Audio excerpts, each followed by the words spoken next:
Neste pequeno avião, um piloto mais dois passageiros sobrevoavam o mundialmente conhecido e perigoso Triângulo das Bermudas, que já sugou para baixo do seu mar centenas de navios e aviões e desapareceram, não deram pista. Portanto, esse piloto e essas duas pessoas sobreviveram e contaram o terror e a história de terem sobrevivido. Então, eu sou Vinícius, está gostando? Se inscreva, por favor. Um avião, mais precisamente um monomotor Beechcraft Bonanza, tinha a bordo o piloto Bruce Jernan e mais dois passageiros, seu pai e seu sócio. Eles decolaram da ilha de Andros, nas Bahamas, e partiram para o noroeste, rumo ao litoral da Flórida. Era 4 de dezembro de 1970. Se pegar um mapa e traçar uma linha conectando a ilha das Bermudas, Porto Rico, Miami e voltar para as Bermudas, o que você terá? Sim, um triângulo. Um sinistro polígono conhecido por ter engolido misteriosamente mais de 2.000 navios e 200 aeronaves ao longo dos anos. E o avião de Bruce Jernan estava sobrevoando este lugar. Mas este era apenas mais um das dezenas de voos que Bruce já tinha feito. A viagem geralmente levava 1h30, sem qualquer intercorrência ou fenômenos misteriosos. Os três homens estavam tão tranquilos quanto você estaria dentro do ônibus a caminho para o trabalho. Ah, mas desta vez foi diferente. Eles tiveram que enfrentar situações inimagináveis. Bruce decolou e começou a ganhar altitude. Coisas estranhas começaram a acontecer a partir daí. A uma altitude de aproximadamente 300 metros, ele viu uma pequena nuvem à frente, mas ela não parava de crescer. E não era uma ilusão de ótica pelo avião estar se aproximando. Ela estava mesmo aumentando de tamanho. Bruce teve que atravessá-la, mas saiu do outro lado são e salvo. Outra nuvem misteriosa surgiu a 3.500 metros de altitude. Esta era enorme, e Bruce não teve outra escolha senão passar por dentro dela também. Assim que tomou essa decisão, ele se concentrou, respirou fundo e partiu para dentro da nuvem. Naquele momento, tudo escureceu ao redor do avião. Nem um único raio de sol conseguia atravessar as paredes da nuvem. Mas aquela não era uma nuvem de tempestade, e não estava chovendo. Bruce começou a se preocupar. E aí, bum! Ele viu flashes de luz branca. Eles surgiam e desapareciam rapidamente, como se fossem raios. Mas o piloto sabia que não se tratava de raios. Os flashes eram tão brilhantes que iluminavam tudo ao redor. Bruce continuou voando por mais meia hora, quando se deu conta de que aquela era a mesma nuvem que ele tinha atravessado mais cedo, quando começou a subir. Mas agora a nuvem era cilíndrica e o avião estava voando no centro dela. Ela tinha cerca de 1.600 metros de largura e parecia infinita. Bruce pensou que jamais conseguiria sair daquela armadilha. Mas 1 minuto depois, ele viu uma luz no fim do túnel. Ele continuou voando em linha reta e estava quase saindo daquele pesadelo. Mas aí, de repente, coisas inexplicáveis começaram a acontecer novamente. As paredes do túnel de nuvem começaram a se estreitar. Elas estavam se fechando no avião. Os instrumentos de navegação começaram a falhar. A bússola estava girando sozinha, em sentido anti-horário. Os instrumentos eletrônicos começaram a entrar em pane. Era como se o avião estivesse sendo operado por outra coisa, ou como se estivesse se movendo dentro de algum tipo de corrente. Todas as tentativas do Bruce de retornar ao controle do avião foram em vão.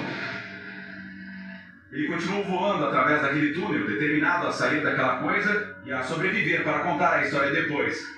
As paredes continuaram estreitando, ficando cada vez menores, o embrulhando como um vórtice. O tempo do Bruce já estava acabando. Ele tinha que sair dali rápido. Os 20 segundos seguintes foram os mais intensos da sua vida.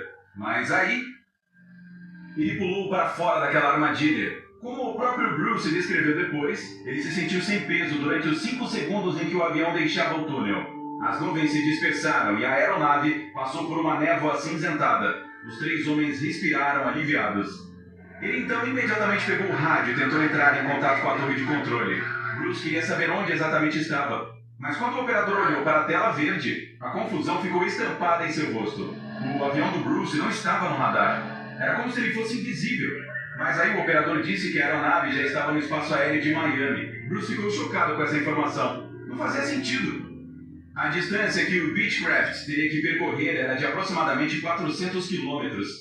Lembra que seriam 90 minutos de viagem? Só que desta vez, ele levou apenas 47 minutos para chegar ao seu destino. E este modelo de avião só consegue voar a 290 km por hora. É só fazer as contas para entender que aquilo era fisicamente impossível. O operador poderia ter se enganado, mas quando as nuvens se abriram, Bruce viu que estava mesmo sobrevoando Miami.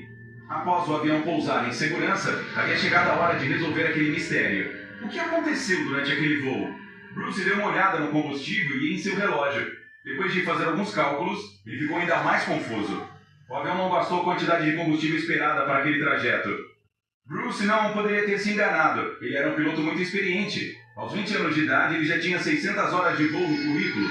E ele conhecia aquele espaço aéreo como a palma da sua mão. Todas as evidências indicavam que o avião do Bruce havia pulado quase metade da distância.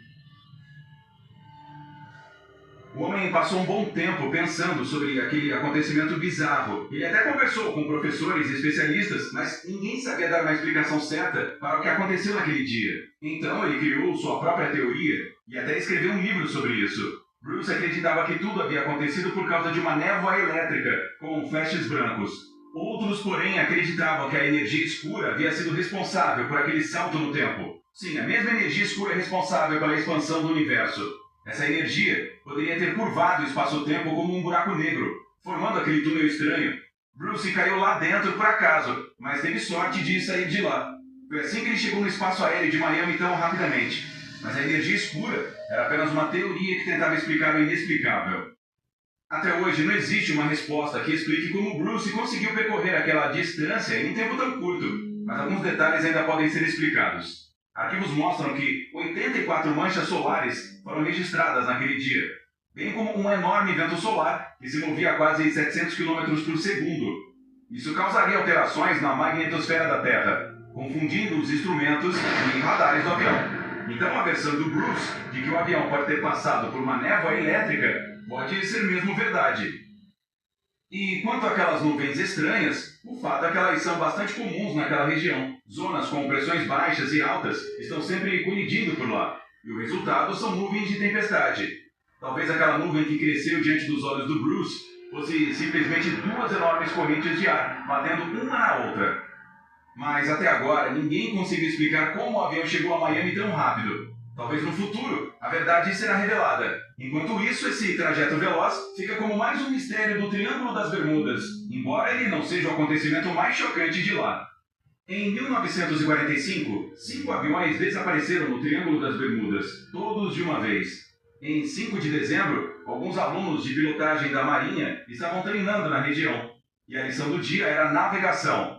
Ironicamente, eles não conseguiram encontrar o caminho de volta para a torre de controle e se perderam. Muita gente acredita que o combustível deles tenha acabado. Isso pode ter causado um incidente, mas as circunstâncias foram bastante estranhas.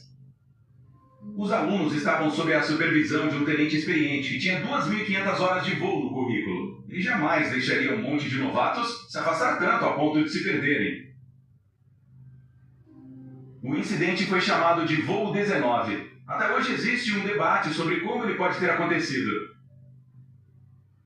3 anos depois, um avião comercial que ia para Miami, saindo de Porto Rico, desapareceu na mesma região. Havia 29 passageiros e 3 tripulantes a bordo. O tempo estava limpo durante o voo. Mas especialistas acreditam que quando o avião estava a 80 km do litoral de Miami, pode ter sido atingido por um vento forte que o tirou da rota. Anos depois, mergulhadores encontraram uma aeronave parecida dentro d'água. Mas, como faltavam certos detalhes e registros, ninguém poderia afirmar que aquele era o avião desaparecido de Miami. No mês seguinte, em janeiro de 1948, outro avião sumiu nas Bermudas. 25 passageiros e 6 membros da tripulação desapareceram entre Açores e Bermudas. E o mistério do sumiço deste avião, juntamente com inúmeros outros, ainda continua sem explicação. Ei! Até hoje, o Triângulo das Bermudas continua para a ciência um mistério, sugando para o seu fundo do seu mar navios e aviões e sem qualquer pista. E eu sou o Vinícius. Está gostando do conteúdo do canal? Se inscreva, por favor, deixe o seu comentário gentil